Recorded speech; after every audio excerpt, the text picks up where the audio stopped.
I'm Dr. Lutzmir, Associate Professor in the Department of Computer Science and Engineering. I'm going to take the topic Virtual Machines and Cloud Computing for the subject CCS 335 Cloud Computing. Elective for 2021 regulation, third year, fifth semester students.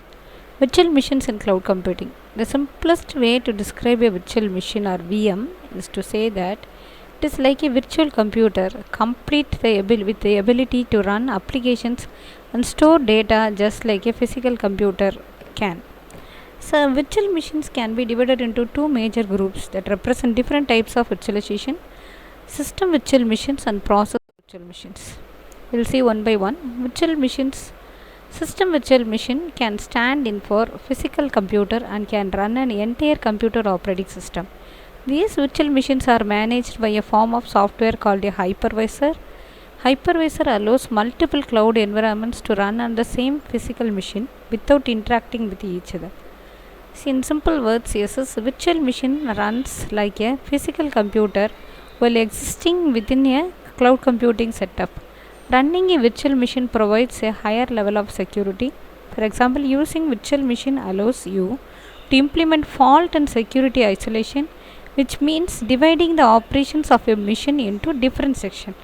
So, same operation will be divided, that will be segregated into various machines, various sections.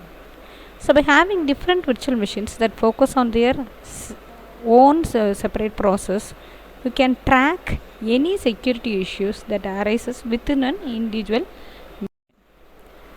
See, if one of the devices is infected, you can use your virtual machine setup to isolate and study the virus through an external program rather than allow it to risk your physical host machine.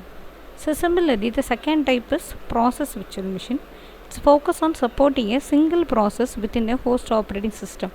A process virtual machine acts as if it were a regular application on the host OS, allowing functionality for the specific process across multiple devices.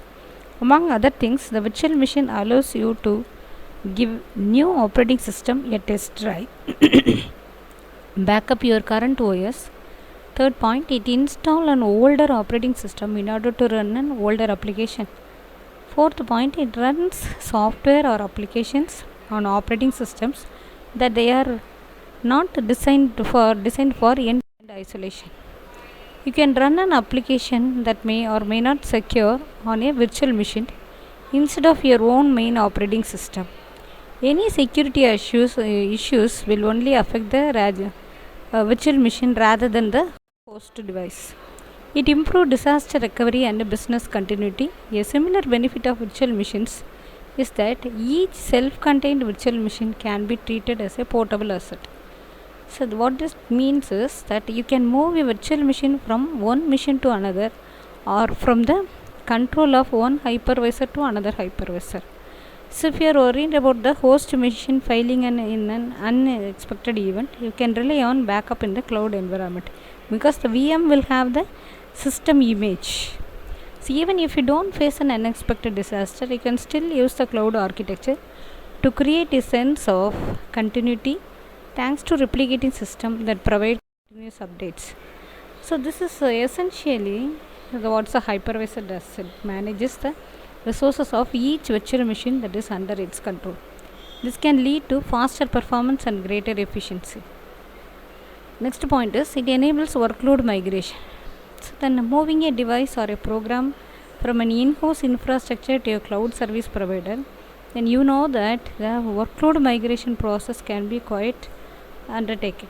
Fortunately, virtual machines are portable and allows a high degree of digital flexibility and mobility. So what it means? It means that any workload migration that you can undergo can take place in far less time and with a greater degree of efficiency. In other words, workload migration with the VMs is a less of